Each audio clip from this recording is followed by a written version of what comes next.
എല്ലാ പുതിയ കൂട്ടുകാർക്കും റാങ്ക് മേക്കിംഗ് സീരീസിന്റെ ക്ലാസ് 1ലേക്ക് വീണ്ടും സ്വാഗതം.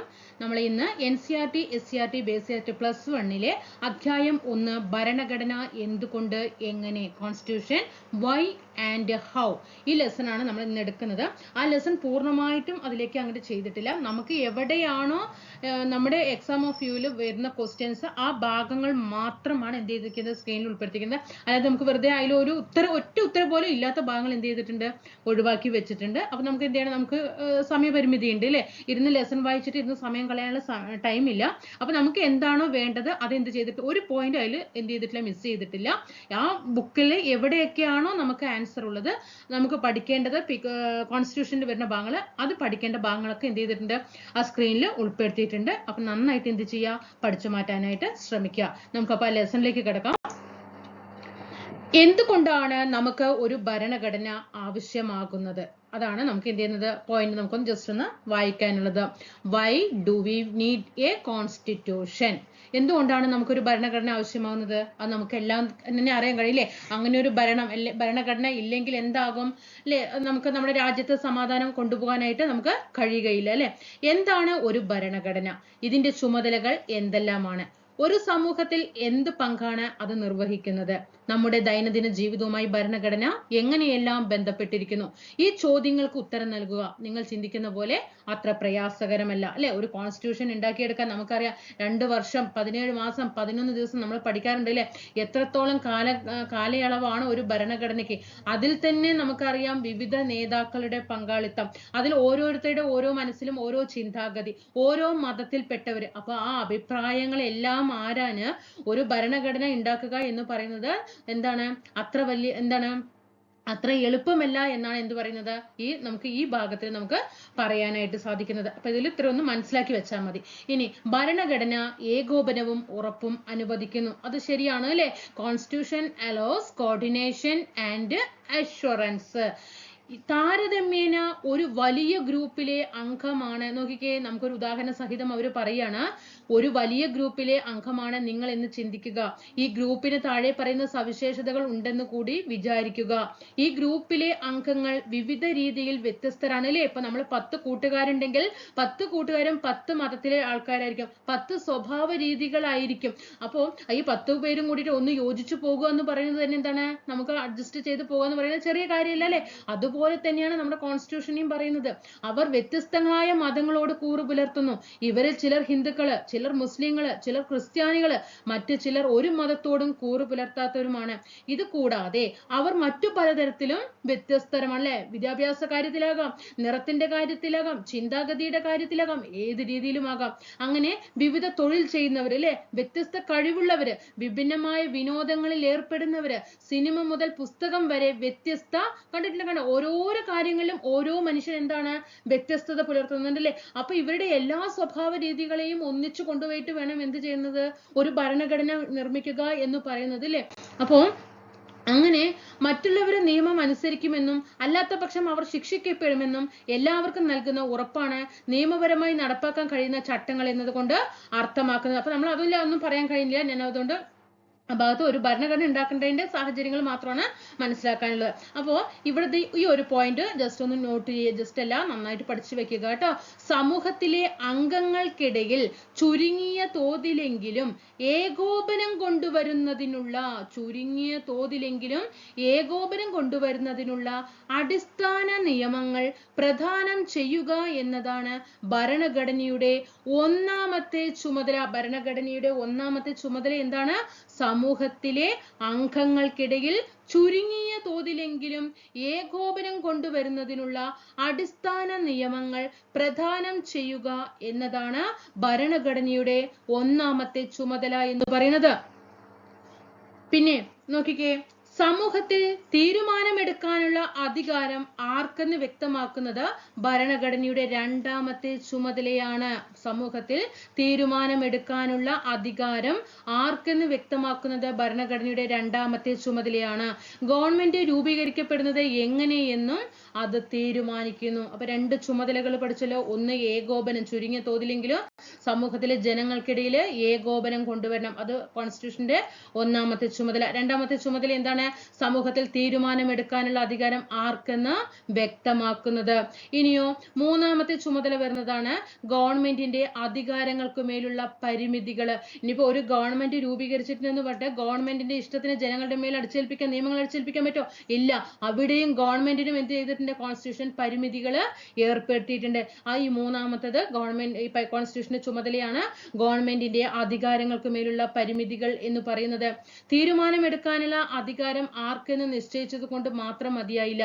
തീരുമാനം എടുക്കാനുള്ള അധികാരം ആർക്കാണെന്ന് നിശ്ചയിച്ചെന്ന് സങ്കല്പിക്കുക.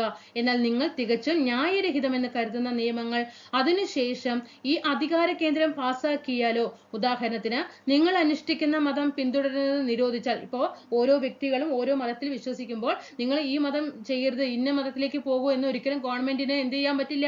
അധികാരം പെടുത്താനായിട്ട് സാധിക്കില്ല. അതുകൊണ്ടാണ് അധികാരങ്ങൾക്ക് മേലുള്ള പരിമിതികൾ അതിലൊരു ഉദാഹരണമായിട്ട് അവർ പറയുകയാണ് കേട്ടോ.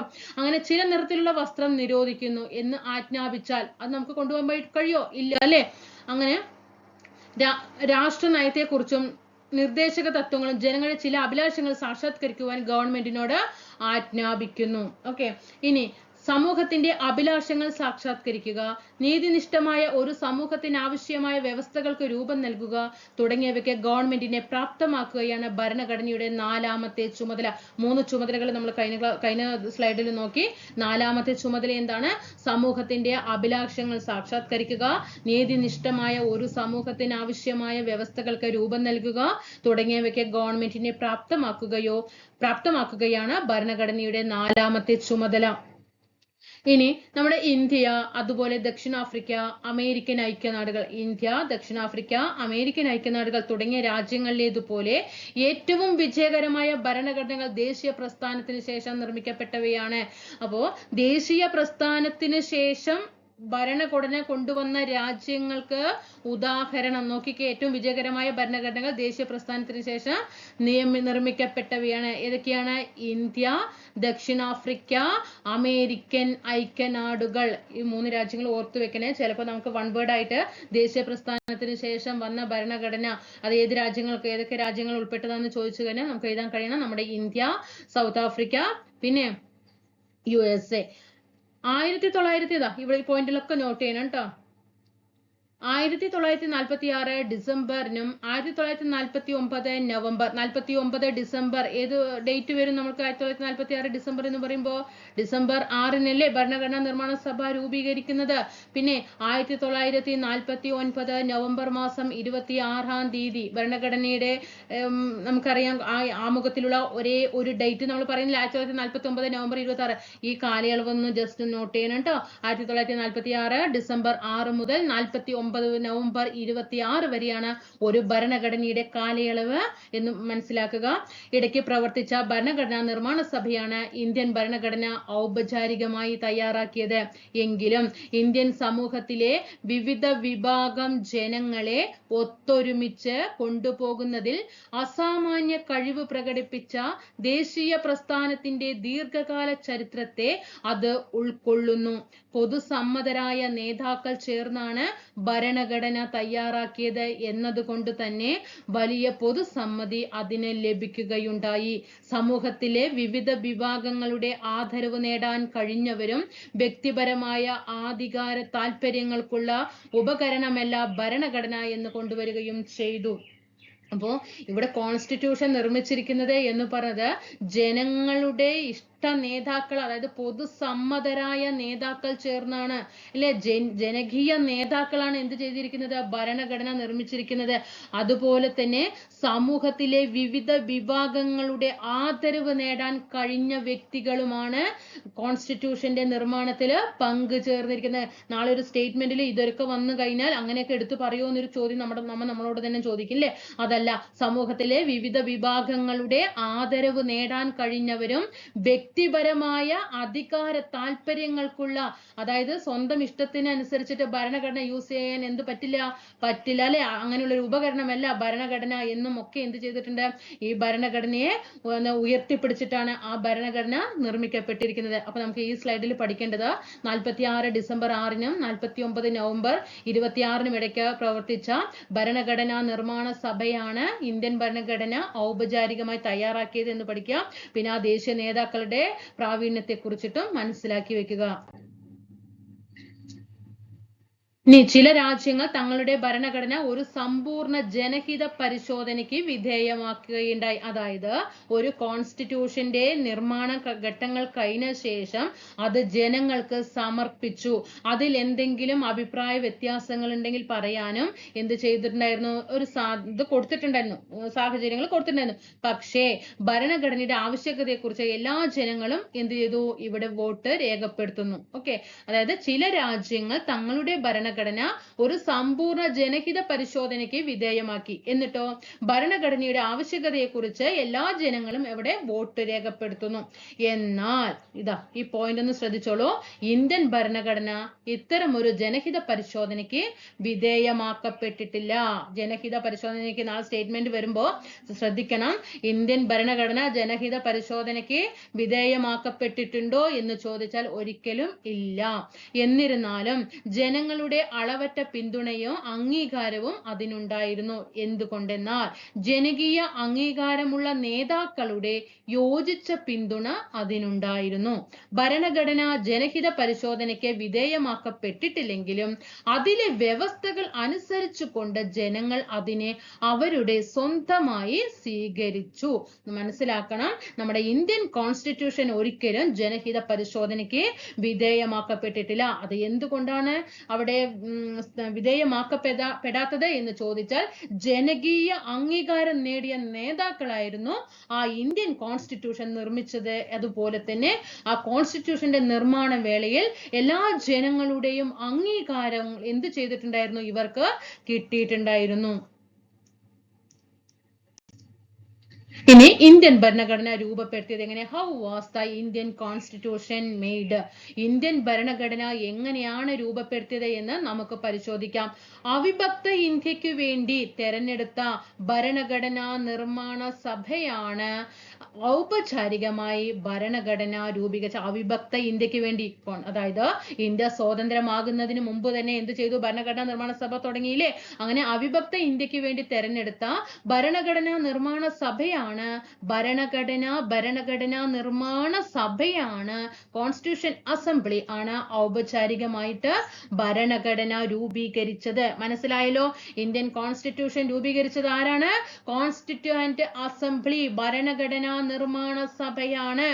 ആദ്യത്തെ സമ്മേളനം 1946 ഡിസംബർ മാസം 6-നാണ് കോൺസ്റ്റിറ്റ്യൂഷൻ അസംബ്ലി രൂപീകരിച്ചത്.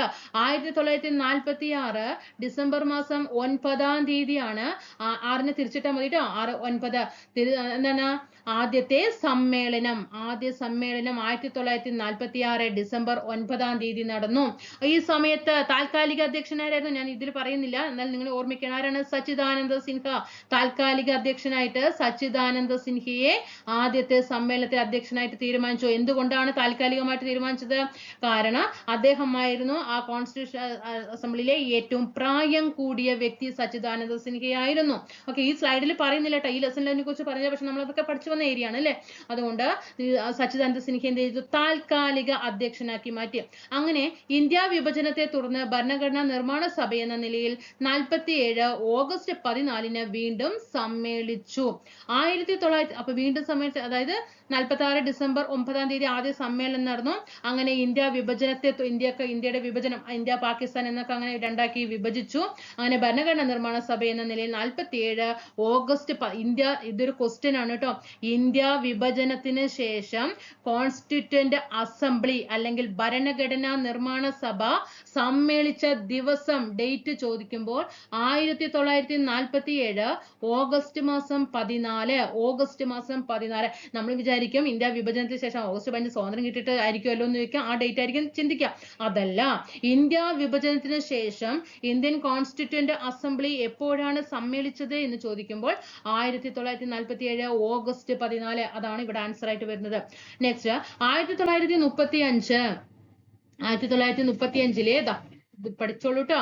1935 ഗവൺമെന്റ് ഓഫ് ഇന്ത്യ ആക്ടിലൂടെ സ്ഥാപിക്കപ്പെട്ട, ഇത്രയും ഈ പോയിന്റുകളൊക്കെ നന്നായിട്ട് നോട്ട് ചെയ്തോളൂ. 35 ഗവൺമെന്റ് ഓഫ് ഇന്ത്യ ആക്ടിലൂടെ സ്ഥാപിക്കപ്പെട്ട പ്രവിശ്യ നിയമ നിർമ്മാണ സഭകളിലെ അംഗങ്ങൾ പരോക്ഷ തെരഞ്ഞെടുപ്പിലൂടെയാണ് ഭരണഘടനാ നിർമ്മാണ സഭയിലെ അംഗങ്ങളെ തെരഞ്ഞെടുത്തത്. അപ്പൊ ഒരു ഭരണഘടനാ നിർമ്മാണ സഭ ഉണ്ട് എന്ന് പറഞ്ഞു. ആ ഭരണഘടനാ നിർമ്മാണ സഭയിലെ അംഗങ്ങളെ തെരഞ്ഞെടുത്തത് ഏത് ആക്ടിലൂടെയാണ്? നമുക്ക് അവിടെ വരും 1909 മിന്റോ മോർലി, 1919 മോണ്ടേഗു ചെംസ്ഫോർഡ് എന്നൊക്കെ നിയമങ്ങൾ ഉണ്ടാവും. അതല്ല, 1935 ഗവൺമെന്റ് ഓഫ് ഇന്ത്യ ആക്ടിലൂടെ സ്ഥാപിക്കപ്പെട്ട പ്രവിശ്യ നിയമ നിർമ്മാണ സഭകളിലെ അംഗങ്ങൾ. അവിടെ സ്റ്റേറ്റ്മെന്റ് ചിലപ്പോൾ പ്രത്യക്ഷ എന്ന് തരും, പ്രത്യക്ഷമല്ല, പരോക്ഷ തെരഞ്ഞെടുപ്പിലൂടെയാണ് ഭരണഘടനാ നിർമ്മാണ സഭയിലെ അംഗങ്ങളെ തെരഞ്ഞെടുത്തത്. ക്യാബിനറ്റ് മിഷൻ എന്നറിയപ്പെട്ട ബ്രിട്ടീഷ് ക്യാബിനറ്റ് കമ്മിറ്റി നിർദ്ദേശിച്ച രൂപരേഖ അടിസ്ഥാനമാക്കിയാണ് ഭരണഘടനാ നിർമ്മാണ സഭ രൂപീകരിച്ചത്. അപ്പൊ ഇന്ത്യൻ ഭരണഘടനാ നിർമ്മാണ സഭ ആദ്യം രൂപീകരിച്ചത് 46 ഡിസംബർ 6-നാണ്. ആ കോൺസ്റ്റിറ്റ്യൂന്റ് അസംബ്ലിയിലേക്ക് അംഗങ്ങളെ തെരഞ്ഞെടുത്തത് 1935 ഗവൺമെന്റ് ഓഫ് ഇന്ത്യ ആക്ട് പ്രകാരം പ്രവിശ്യ നിയമനിർമ്മാണ സഭകളിലെ അംഗങ്ങൾ പരോക്ഷ തെരഞ്ഞെടുപ്പിലൂടെയാണ് ഭരണഘടനാ നിർമ്മാണ സഭയിലെ അംഗങ്ങളെ തെരഞ്ഞെടുത്തത്. ഇതിന്റെ ഭരണഘടനാ നിർമ്മാണ സഭയുടെ രൂപരേഖ തയ്യാറാക്കിയത് ക്യാബിനറ്റ് മിഷൻ എന്നറിയപ്പെട്ട ബ്രിട്ടീഷ് ക്യാബിനറ്റ് കമ്മിറ്റി നിർദ്ദേശിച്ച രൂപരേഖ അടിസ്ഥാനമാക്കിയിട്ടാണ്. ഇന്ത്യ വിഭജനത്തിന് ശേഷം കോൺസ്റ്റിറ്റ്യൂന്റ് അസംബ്ലി ആദ്യമായി സമ്മേളിച്ചത് 1947 ഓഗസ്റ്റ് മാസം 14-നാണ്. ഇത്രയും കാര്യങ്ങളാണ് ഈ സ്ലൈഡില് പഠിക്കാനുള്ളത്. ഇത് നമ്മൾ പറഞ്ഞു അല്ലെ, അംഗങ്ങൾ പരോക്ഷ തെരഞ്ഞെടുപ്പിന് കഴിഞ്ഞു. അങ്ങനെ എങ്ങനെയാണ് ഭരണഘടനാ നിർമ്മാണ സഭയിലെ അംഗങ്ങളെ തെരഞ്ഞെടുത്തത് എന്നുള്ളത് ഓരോരോ പോയിന്റ് വെച്ചിട്ട് പറഞ്ഞു തരാം. ആ പോയിന്റുകൾ വ്യക്തമായിട്ട് ശ്രദ്ധിക്കുക. ഒന്നാമത്തെ പോയിന്റ് നമ്മൾ പറഞ്ഞു, എങ്ങനെയാണ് ഭരണഘടനാ നിർമ്മാണ സഭയിലേക്ക് അംഗങ്ങളെ തെരഞ്ഞെടുത്തത്? എങ്ങനെയായിരുന്നു പറഞ്ഞു? 35 ഗവൺമെന്റ് ഓഫ് ഇന്ത്യ ആക്ടിലെ പ്രവിശ്യ നിയമനിർമ്മാണ സഭയിലെ പരോക്ഷ തെരഞ്ഞെടുപ്പിലെ പറഞ്ഞു. ആ തെരഞ്ഞെടുപ്പിലൂടെ എങ്ങനെയാണ് തെരഞ്ഞെടുക്കപ്പെട്ടത്? ഓരോ പോയിന്റും നോക്കുക. ഈ ഓരോ പോയിന്റും എന്താണ്? ഭരണഘടനാ നിർമ്മാണ സഭയിലേക്ക് അംഗങ്ങളെ തെരഞ്ഞെടുത്ത രീതിയാണ്. ജനസംഖ്യ ആനുപാതികമായി ഓരോ പ്രവിശ്യയ്ക്കും ഓരോ നാട്ടുരാജ്യത്തിനും അല്ലെങ്കിൽ ഓരോ പ്രവിശ്യയ്ക്കും ഓരോ നാട്ടുരാജ്യത്തിനും അല്ലെങ്കിൽ രാജ്യങ്ങളുടെ കൂട്ടത്തിനും സീറ്റുകൾ അനുവദിക്കുകയുണ്ടായി. 1:10 ലക്ഷം. ഇവിടെ പൂജ്യങ്ങളുടെ എണ്ണം നോക്കണം. 6 പൂജ്യമാണ്, 10 ലക്ഷമാണ്. ചിലപ്പോൾ അവിടെ ഒരു പൂജ്യമൊക്കെ കുറച്ച് തരും. ആ സമയത്ത് വേഗം പോയിട്ട് ആൻസർ ചെയ്യരുത് കേട്ടോ. 6 പൂജ്യമാണ്, 10 ലക്ഷമാണ്. 1:10 ലക്ഷം എന്നതായിരുന്നു ഏകദേശ അനുപാതം.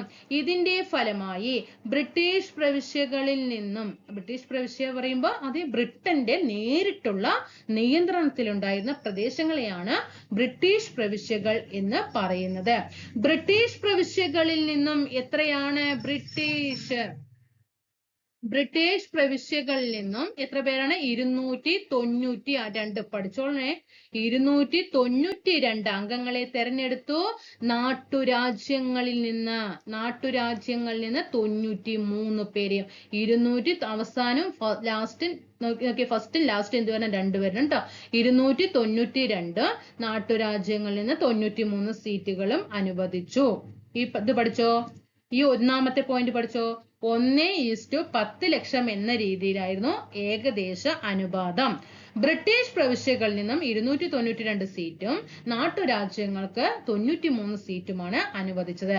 ബ്രിട്ടീഷ് പ്രവിശ്യ 292 അംഗം, നാട്ടുരാജ്യങ്ങൾക്ക് 93 സീറ്റ്. ഓരോ പ്രവിശ്യയിലെയും സീറ്റുകൾ, ഓരോ പ്രവിശ്യ പറഞ്ഞാൽ ബ്രിട്ടീഷ് പ്രവിശ്യ, അവരവരുടെ ജനസംഖ്യാ അനുപാതം അനുസരിച്ച് മുസ്ലിങ്ങൾക്ക് ഇത്ര സീറ്റ്, സിഖുകാർക്ക് ഇത്ര, പൊതുവിഭാഗം എന്നിങ്ങനെ 3 വിഭാഗങ്ങൾക്കിടയിൽ വീതിച്ചു നൽകി. ഓക്കെ, ഓരോ പ്രവിശ്യയിലെയും, ഓരോ പ്രവിശ്യ പറഞ്ഞാൽ ബ്രിട്ടീഷ് പ്രവിശ്യയിലെ അതിൽ 292 അംഗങ്ങളെ എടുത്തില്ലേ? ആ 292 അംഗങ്ങളെ എന്ത് ചെയ്തു? ആ അംഗങ്ങൾ പറയുമ്പോൾ എങ്ങനെയായിരുന്നു? അതായത് എത്രത്തോളം അവിടെ ജനസംഖ്യയുണ്ട്, മുസ്ലിങ്ങൾക്ക് ഇത്ര സീറ്റ്, സിഖുകാർക്ക് ഇത്ര പൊതുവിഭാഗങ്ങൾക്ക്, അങ്ങനെ 3 മുഖ്യ വിഭാഗം, 3 മൂന്ന്, ചിലപ്പോൾ ഇതിൽ ക്രിസ്ത്യൻസ് എന്നൊക്കെ ഇടയിൽ വരും, ശ്രദ്ധിക്കണം. മുസ്ലിങ്ങൾ, സിഖുകാർ, പൊതുവിഭാഗം എന്നിങ്ങനെ മൂന്ന് മുഖ്യ വിഭാഗങ്ങൾക്കിടയിൽ വീതിച്ചു നൽകി. ആനുപാതിക പ്രാതിനിധ്യ വ്യവസ്ഥയിലെ ഏക കൈമാറ്റ വോട്ട് സമ്പ്രദായം അനുസരിച്ച് single transferable vote system STVS ലെ, അങ്ങനെ ഇത് ശ്രദ്ധിക്കണം കേട്ടോ.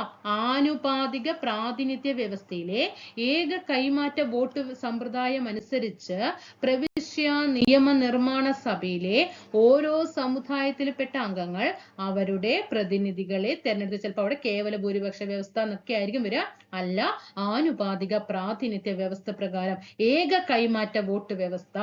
നാട്ടുരാജ്യങ്ങളിൽ നിന്നുള്ള പ്രതിനിധികളെ തെരഞ്ഞെടുത്തത് എങ്ങനെയാണ്? കൂടിയാലോചനയിലൂടെ നിശ്ചയിക്കുവാനും. അപ്പൊ പ്രവിശ്യ തെരഞ്ഞെടുപ്പ് മാത്രമാണ് നമ്മൾ എന്ത് പറഞ്ഞത്? ആനുപാതിക പ്രാതിനിധ്യ വ്യവസ്ഥയിലെ ഏക കൈമാറ്റ വോട്ട് വ്യവസ്ഥയിലൂടെ മുസ്ലിങ്ങൾക്ക് ഇത്ര, സിഖുകാർക്ക് ഇത്ര, പൊതുവിഭാഗങ്ങൾക്ക് ഇത്ര, അങ്ങനെയാണ് ആ 292 പേർക്ക് സീറ്റ് കൊടുത്തത്. പക്ഷെ നാട്ടുരാജ്യങ്ങളിലെ 93 സീറ്റ് എന്ന് പറയുന്നത് എങ്ങനെയായിരുന്നു? കൂടിയാലോചനയിലൂടെ ആയിരുന്നു. ഇനി നോക്കിക്കേ, ഡോക്ടർ BR അംബേദ്കറുടെ ഒരു വാക്കുകൾ ശ്രദ്ധിക്കുക. 49 നവംബറില് അദ്ദേഹത്തിന്റെ ആ വാക്കുകൾ, ചിലപ്പോൾ ഇതിലത്തെ ഒരു ഇടയിൽ ഒരു പോയിന്റുകൾ എടുത്തു തന്നിട്ട് ഇത് ആരാണ് പറഞ്ഞിരിക്കുന്നത് ചോദിക്കുമ്പോൾ അത് ഡോക്ടർ BR അംബേദ്കർ ആണ്. നമ്മുടെ രാഷ്ട്രീയ ജനാധിപത്യത്തെ ഒരു സാമൂഹ്യ ജനാധിപത്യമാക്കി നാം മാറ്റേണ്ടതുണ്ട്. സാമൂഹ്യ ജനാധിപത്യത്തിന്റെ അടിത്തറയിലല്ലാതെ രാഷ്ട്രീയ ജനാധിപത്യത്തിന് കൂടുതൽ കാലം നിലനിൽക്കാൻ കഴിയില്ല. അപ്പൊ ഇവിടെ ശ്രദ്ധിക്കണം, ഒരിക്കലും രാഷ്ട്രീയ ജനാധിപത്യം നമ്മുടെ രാജ്യത്ത് വേണ്ട. ഏത് ജനാധിപത്യം മതി? സാമൂഹ്യ ജനാധിപത്യം, ജനങ്ങളുടെ ആധിപത്യം, അത് മതി. അല്ലാതെ രാഷ്ട്രീയ ജനാധിപത്യത്തിന് കൂടുതൽ കാലം, അതാണ് ഇതിൽ മെയിൻ ആയിട്ട് പറയുന്ന കാര്യം, അതാണ് കേട്ടോ. അപ്പോ രാഷ്ട്രീയ ജനാധിപത്യത്തെ എതിർത്ത വ്യക്തി ആരാന്ന് ചോദിച്ചാൽ അത് ഡോക്ടർ BR അംബേദ്കർ ആണ്. അദ്ദേഹം കൊണ്ടുവരാൻ അദ്ദേഹം പറയുന്നത് എന്താണ്? സാമൂഹ്യ ജനാധിപത്യത്തിന്റെ അടിത്തറയാണ് വേണ്ടത് എന്നാണ് അദ്ദേഹം പറഞ്ഞത്. സാമൂഹ്യ ജനാധിപത്യം കൊണ്ട് അർത്ഥമാക്കുന്നത് എന്താണ്? സ്വാതന്ത്ര്യം, സമത്വം, സാഹോദര്യം എന്നീ 3 ജീവിത തത്വങ്ങളെ അംഗീകരിക്കുന്ന ഒരു ജീവിത രീതി എന്നാണ് ഇതുകൊണ്ട് അർത്ഥമാക്കുന്നത്. തൃത്വത്തിലെ വ്യത്യസ്ത ഘടകങ്ങൾ എന്ന രീതിയിൽ സ്വാതന്ത്ര്യം, സമത്വം, സാഹോദര്യം എന്നീ തത്വങ്ങൾ കണക്കാക്കേണ്ടതില്ല. ഒന്നിനെ മറ്റൊന്നിൽ നിന്നും വേർപെടുത്താനുള്ള ശ്രമം ജനാധിപത്യത്തിന്റെ ഉദ്ദേശത്തെ തന്നെ പരാജയപ്പെടുത്തുന്നതിൽ തുല്യമാകും. സ്വാതന്ത്ര്യത്തെ സമത്വത്തിൽ നിന്നും, സമത്വത്തെ സ്വാതന്ത്ര്യത്തിൽ നിന്നും വേർപിരിക്കുക സാധ്യമല്ല. സമത്വമില്ലാത്ത സ്വാതന്ത്ര്യം ഭൂരിപക്ഷത്തിനുമേൽ ചുരുക്കം ചിലരുടെ മേധാവിത്വത്തിന് ഇടയാക്കും. സ്വാതന്ത്ര്യമില്ലാത്ത സമത്വം വ്യക്തികളുടെ മുൻകൈയെടുക്കൽ ഇല്ലാതാക്കും. സാഹോദര്യമില്ലാതെ സ്വാതന്ത്ര്യവും സമത്വവും സ്വാഭാവികത കൈവരിക്കില്ല. അപ്പൊ ഇത്രയും ഇവിടെ നിങ്ങൾ ശ്രദ്ധിക്കേണ്ടത്, അതായത് ഒന്ന് ശ്രദ്ധിക്കണം, രാഷ്ട്രീയ ജനാധിപത്യത്തെ എതിർത്തത് ആരാണ്? BR അംബേദ്കർ. അദ്ദേഹം കൊണ്ടുവന്ന ജനാധിപത്യം എങ്ങനെയായിരുന്നു? സമൂഹ ജനാധിപത്യമായിരുന്നു. സമൂഹ ജനാധിപത്യം എന്ന് പറയുമ്പോൾ അതിൽ ഏതൊക്കെയാണ്? സ്വാതന്ത്ര്യം, സമത്വം, സാഹോദര്യം. ഇത് ഒന്ന്, അതായത് സ്വാതന്ത്ര്യവും സാഹോദര്യവും മാത്രം കൊടുത്തത് പോരാ. പറ്റുമോ? പോരാ. അവിടെ എന്ത് വേണം? സമത്വം വേണം. സമത്വം സ്വാതന്ത്ര്യം കൊടുത്ത കാര്യമുണ്ടോ? ഇല്ല. അവിടെ എന്ത് വേണം? സാഹോദര്യം വേണം. ഇല്ലേ? സാഹോദര്യം സമത്വം തന്നിട്ട് സ്വാതന്ത്ര്യം കിട്ടാതിരുന്ന കാര്യമുണ്ടോ? ഇല്ല. മൂന്നും എന്താണ്? ഒരേപോലെയാണ്. അതുകൊണ്ട് സ്വാതന്ത്ര്യവും സമത്വത്തിലും സാഹോദര്യത്തിലും അധിഷ്ഠിതമായ ഒരു സാമൂഹ്യ ജനാധിപത്യത്തെയാണ് ഡോക്ടർ BR അംബേദ്കർ പ്രോത്സാഹിപ്പിച്ചത്. ട്രിനിറ്റി കണ്ടോ? ട്രിനിറ്റി ചോദ്യം വരും കേട്ടോ. അതാരാണ്? അംബേദ്കർ ആണ്. അത് തന്നെയാണ് BR അംബേദ്കറുടെ അതേ കോട്ടിംഗ് തന്നെയാണ്. അത് ഒന്ന് ജസ്റ്റ് ഒന്ന് എന്ത് ചെയ്യാം, നിങ്ങളൊന്ന് വായിച്ചു നോക്കുക കേട്ടോ. നമ്മൾ നേരത്തെ വായിച്ചത് തന്നെയാണ്. ഇനി ഭരണഘടനാ നിർമ്മാണ സഭയുടെ ഘടന എങ്ങനെയാന്ന് നോക്കാം. Composition of the constituent assembly 1947 June 3 എന്താണ്? ജൂൺ 3 മൗണ്ട് ബാറ്റൺ പദ്ധതിയൊക്കെ വരുന്നുണ്ട് അല്ലെ? 47 ജൂൺ 3 പദ്ധതി ഏത് പദ്ധതിയാണ്? മൗണ്ട് ബാറ്റൺ പദ്ധതി. മൗണ്ട് ബാറ്റൺ പദ്ധതി പ്രീവിയസ് ക്വസ്റ്റ്യൻ ആണ്.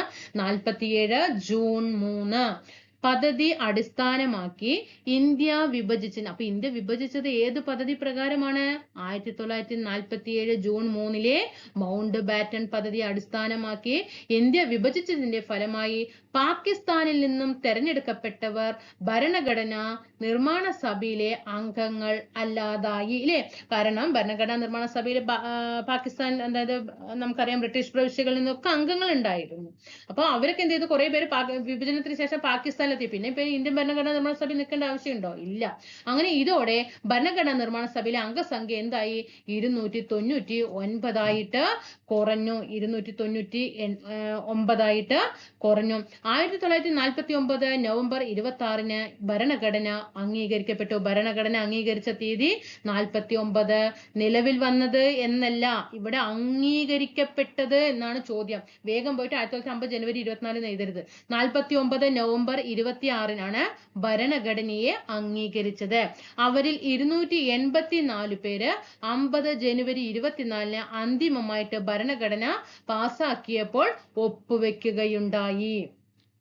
നമുക്കറിയാം മൊത്തം ഇന്ത്യൻ കോൺസ്റ്റിറ്റ്യൂഷൻ പറയുമ്പോൾ നമുക്കറിയാം 389 സംതിങ് അംഗങ്ങൾ എന്ത് ചെയ്യുന്നുണ്ട്? അതില് അംഗങ്ങൾ ഉണ്ടായിരുന്നു അല്ലെ?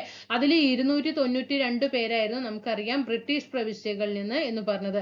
അതിൽ 93 പേര് നമ്മൾ എന്ത് പറഞ്ഞു? നാട്ടുരാജ്യങ്ങളിൽ നിന്ന് എന്ന് പറഞ്ഞതൊക്കെ നമ്മൾ നേരത്തെ പഠിച്ചു വന്നു അല്ലെ? അപ്പോ ഇപ്പൊ ഇവിടെ മനസ്സിലാക്കണം, 1949 നവംബർ മാസം 26 എന്ത് ചെയ്തത്? ഭരണഘടന അംഗീകരിച്ചപ്പെട്ടത്.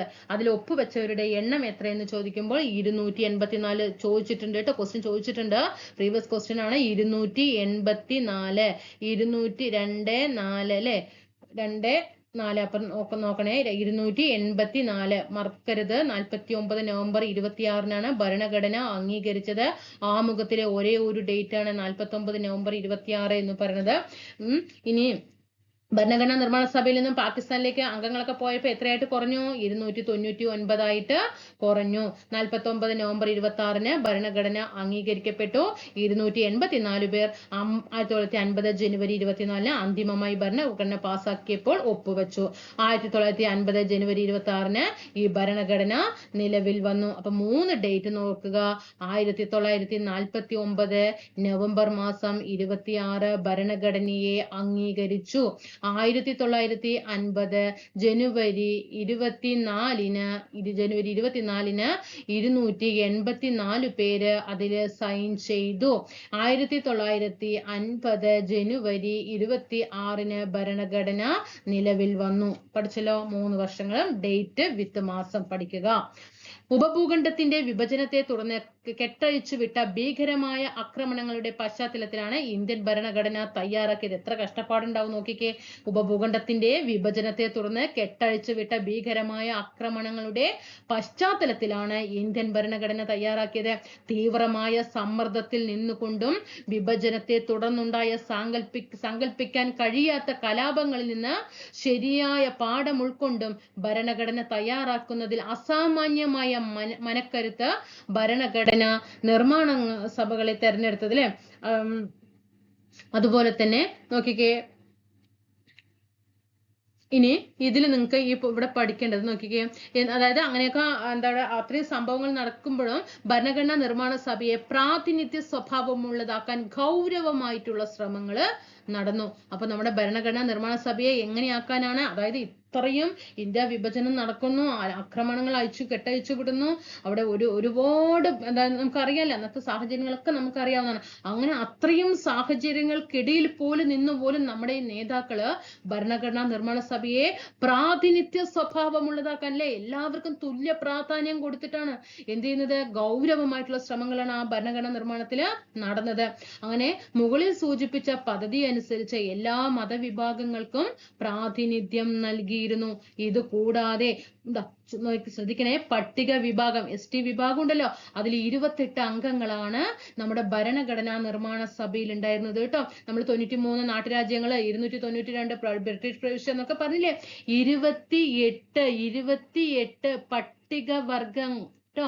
28 പട്ടികവർഗത്തിൽപ്പെട്ട വിഭാഗക്കാര് പട്ടികവർഗ വിഭാഗക്കാര് ഇതിലുണ്ടായിരുന്നു, ഭരണഘടനാ നിർമ്മാണ സഭയിൽ അംഗങ്ങളായിരുന്നു കേട്ടോ. പട്ടിക വിഭാഗത്തിൽപ്പെട്ട 28 അംഗങ്ങള് ഭരണഘടനാ നിർമ്മാണ സഭയിൽ ഉണ്ടായിരുന്നു. നാളെ ഒരു ക്വസ്റ്റ്യൻ വരുമ്പോൾ ശ്രദ്ധിക്കണം.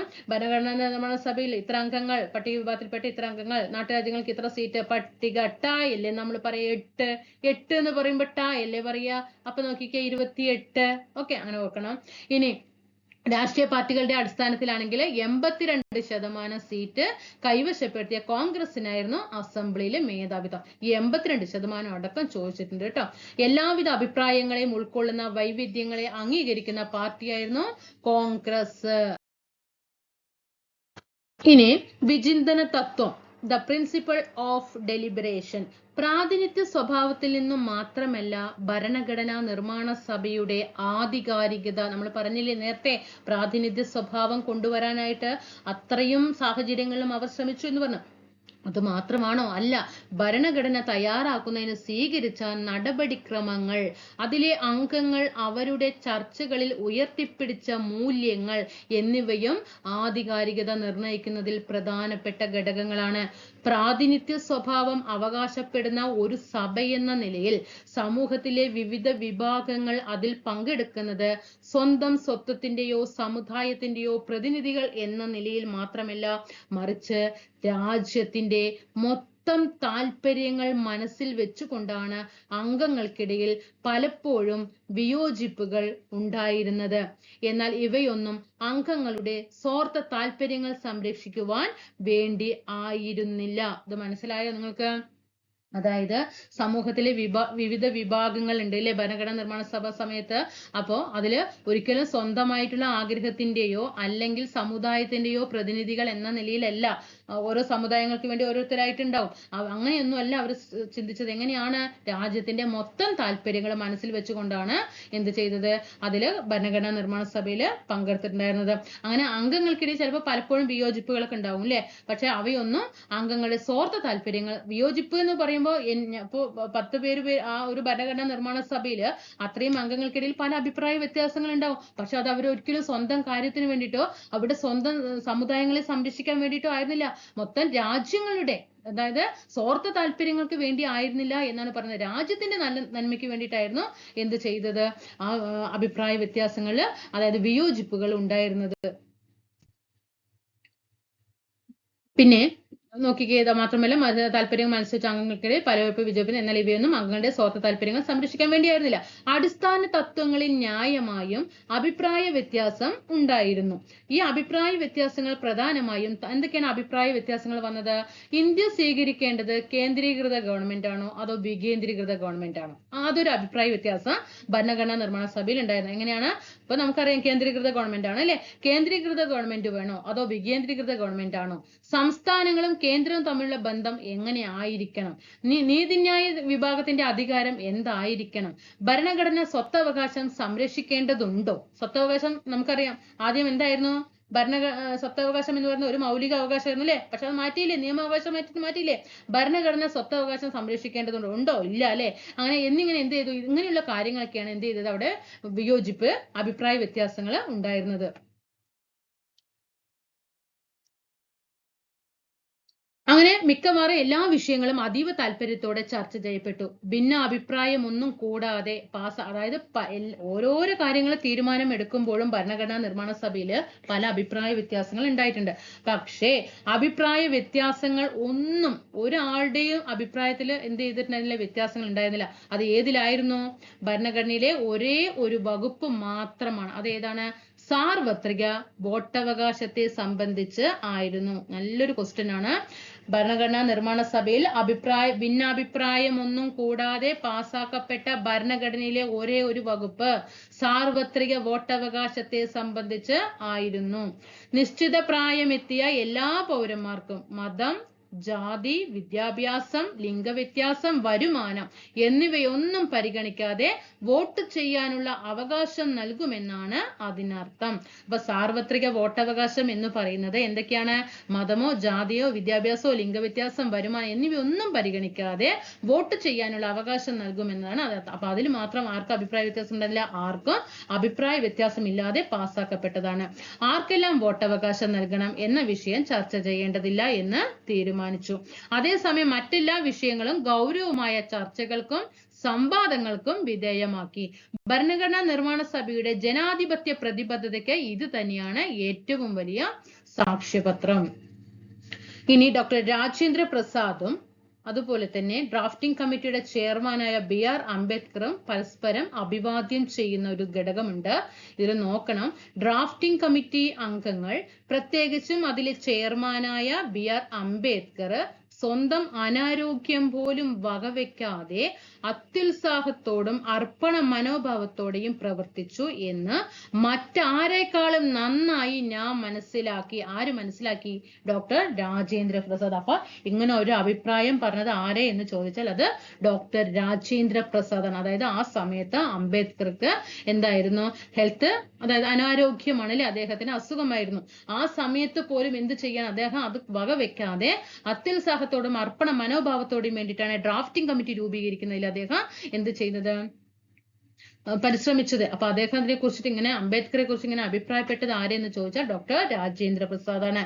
ഡ്രാഫ്റ്റിംഗ് കമ്മിറ്റിയിൽ അംഗമായും പിന്നീട് അതിന്റെ ചെയർമാനായും അംബേദ്കറെ നിയമിക്കാൻ നാം എടുത്ത തീരുമാനത്തിന്റെ അത്രയും ശരിയായ മറ്റൊരു തീരുമാനവും നമുക്കെടുക്കുവാൻ കഴിയുമായിരുന്നില്ല. അപ്പൊ ഡ്രാഫ്റ്റിംഗ് കമ്മിറ്റിയുടെ ചെയർമാൻ ആരാണ്? BR അംബേദ്കർ ആണ്. അപ്പൊ അത് ആ തീരുമാനം എന്ന് പറയുന്നത് എന്താണ്? ഏറ്റവും നല്ലൊരു തീരുമാനം തന്നെയാണ് എന്നാണ് ഡോക്ടർ രാജേന്ദ്ര പ്രസാദ് പറയുന്നത്. തന്റെ തെരഞ്ഞെടുക്കലിനെ അദ്ദേഹം അന്വർത്ഥമാക്കി എന്ന് മാത്രമല്ല, ഏൽപ്പിച്ച ജോലി ദീപ്തമാക്കുകയും ചെയ്തു. ഇതുമായി ബന്ധപ്പെട്ട കമ്മിറ്റിയിലെ അംഗങ്ങൾക്കിടയിൽ അവരുടെ പ്രവർത്തനങ്ങളെ വേർതിരിച്ചു കാണുക അനവസരത്തിലുള്ളവയായിരിക്കും. ചെയർമാനെ പോലെ തന്നെ അവരെല്ലാവരും അത്യുത്സാഹത്തോടും അർപ്പണ മനോഭാവത്തോടും പ്രവർത്തിച്ചു എന്ന് എനിക്കറിയാം. അവർ രാജ്യത്തിന്റെ ആദരവും നന്ദിയും അർഹിക്കുന്നു. ഡോക്ടർ രാജേന്ദ്ര പ്രസാദ്.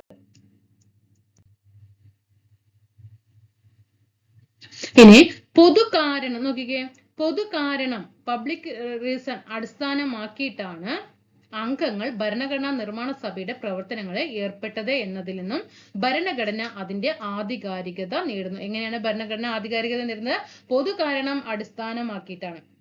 അതായത് ഒരിക്കലും വ്യക്തിപരമായിട്ടുള്ള താല്പര്യങ്ങൾക്കോ അല്ലെങ്കിൽ മതത്തിന്റെയോ സ്വന്തം സമുദായങ്ങൾക്ക് വേണ്ടിയിട്ടോ ഒന്നുമല്ല പ്രവർത്തിച്ചത്. എന്തിനു വേണ്ടിയിട്ടാണ്? പൊതുകാരണം അല്ലെ, പൊതുവായിട്ടുള്ള കാര്യങ്ങൾക്ക് വേണ്ടിയിട്ടാണ്. അങ്ങനെ ചർച്ചകൾക്കും യുക്തിസഹമായ വാദങ്ങൾക്കുമാണ് ഭരണഘടനാ നിർമ്മാണ സഭയിലെ അംഗങ്ങൾ വലിയ ഊന്നൽ നൽകിയത്. തങ്ങളുടെ സ്വന്തം താല്പര്യങ്ങൾ വെറുതെ മുന്നോട്ട് വയ്ക്കുകയല്ല അവർ ചെയ്തത്. നേരെ മറിച്ച് തങ്ങളുടെ നിലപാടുകൾക്കുള്ള തത്വ അധിഷ്ഠിത കാരണങ്ങൾ മറ്റ് അംഗങ്ങളെ ബോധ്യപ്പെടുത്തി. നിങ്ങളുടെ നിലപാടുകളുമായി മറ്റുള്ളവർ ചേർന്ന് പോകണമെങ്കിൽ അവർ എന്തുകൊണ്ട് അതുമായി ചേർന്ന് പോകണമെന്ന് നിങ്ങൾ അവരെ ബോധ്യപ്പെടുത്തണം.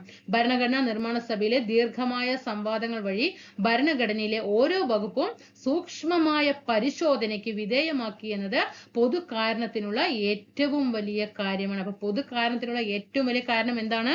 സഭയിലെ എല്ലാ ദീർഘമായ ഭരണഘടനയിലെ ഓരോ വകുപ്പും എന്ത് ചെയ്തിട്ടുണ്ട്?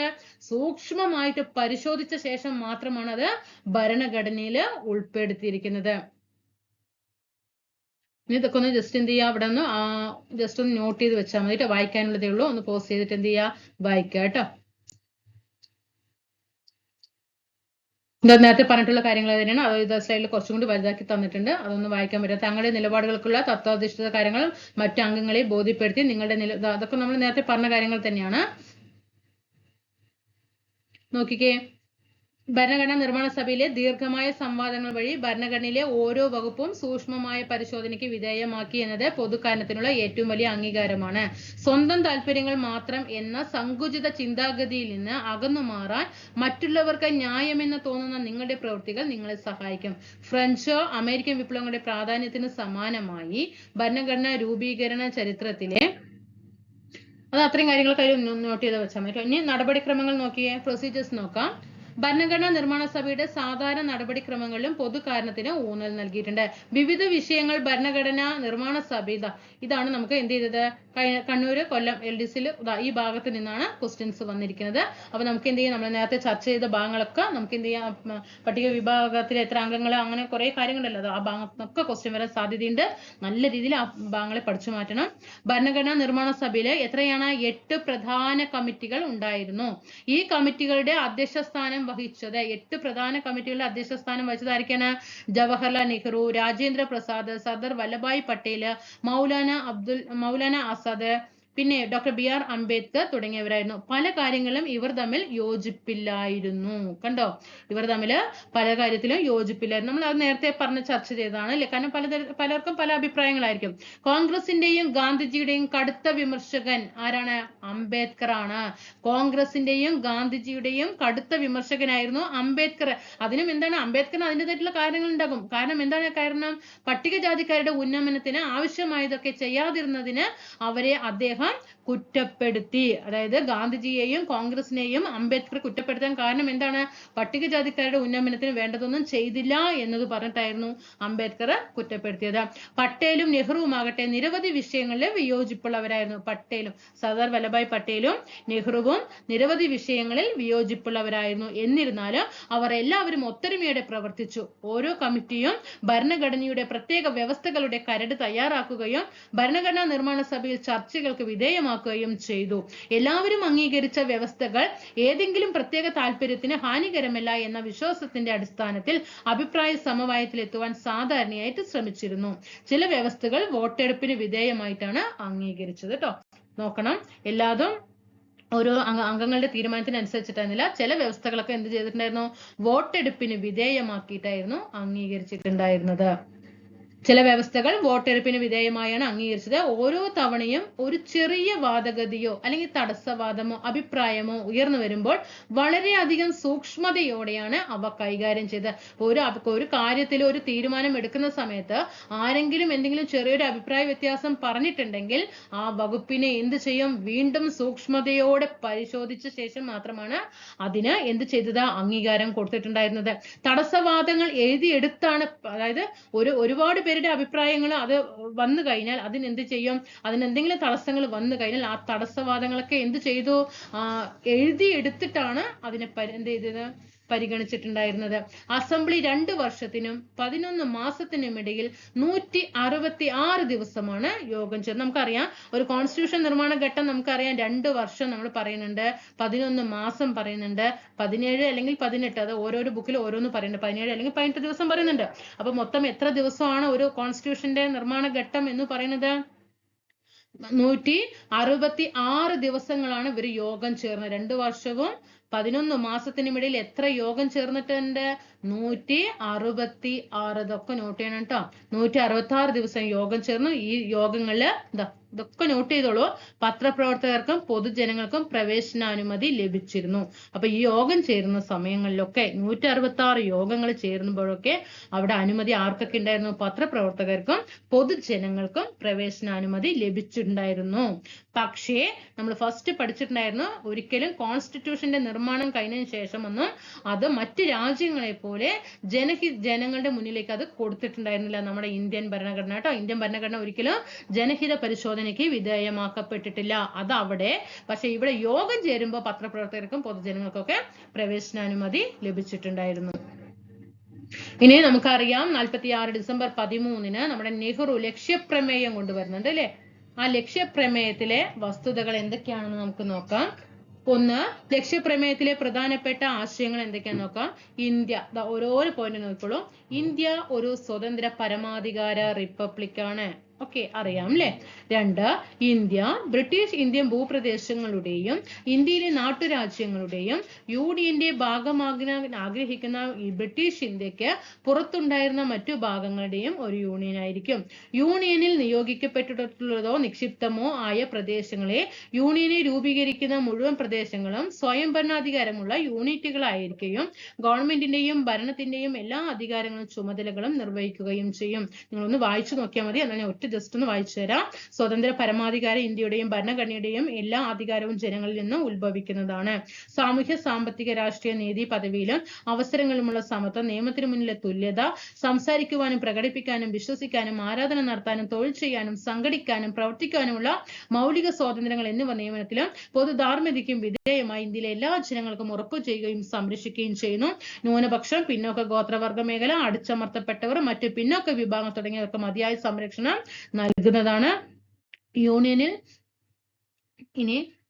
യൂണിയനിൽ നിയോഗിക്കപ്പെട്ടിട്ടുള്ള നിക്ഷിപ്തമായ പ്രദേശങ്ങൾ ഒഴികെ യൂണിയനെ രൂപീകരിക്കുന്ന മുഴുവൻ പ്രദേശങ്ങളും സ്വയം ഭരണാധികാരമുള്ള യൂണിറ്റുകളായിരിക്കുകയും ഗവൺമെന്റിന്റെയും ഭരണത്തിന്റെയും എല്ലാ അധികാരങ്ങളും ചുമതലകളും നിർവഹിക്കുകയും ചെയ്യും. സ്വതന്ത്ര പരമാധികാരം ഇന്ത്യയുടെയും ഭരണഘടനയുടെയും എല്ലാ അധികാരവും ജനങ്ങളിൽ നിന്നും ഉത്ഭവിക്കുന്നതാണ്. സാമൂഹ്യ സാമ്പത്തിക രാഷ്ട്രീയ നീതി പദവിയിലും അതൊക്കെ നമ്മൾ നേരത്തെ പറഞ്ഞു. ഇനി ന്യൂനപക്ഷങ്ങൾ, പിന്നോക്ക ഗോത്രവർഗ വിഭാഗങ്ങളൊക്കെ ഒന്ന് എന്ത് ചെയ്യുക, ഒന്ന് നോട്ട് ചെയ്ത് വെച്ചാൽ മതി. റിപ്പബ്ലിക്കിന്റെ ഭൂപ്രദേശപരമായ അഖണ്ഡതയ്ക്കും കര, കടൽ, ആകാശം എന്നിവയുടെ മേൽ അതിനുള്ള പരമാധികാര അവകാശങ്ങൾ നീതിക്കും നിയമത്തിനും അനുസൃതമായി നിലനിർത്തണം. ലോക സമാധാനത്തിനും മാനവരാശിയുടെ ക്ഷേമത്തിന് ഒക്കെ രാഷ്ട്രം പരപ്രേരണ കൂടാതെ പ്രവർത്തിക്കും. ഇതൊക്കെ എന്താണ് ലക്ഷ്യപ്രമേയത്തിലെ വസ്തുതകളാണ്. ഇനി സ്ഥാപനപരമായ രൂപരേഖ, ഇൻസ്റ്റിറ്റ്യൂഷണൽ അറേഞ്ച്മെന്റ്സ്.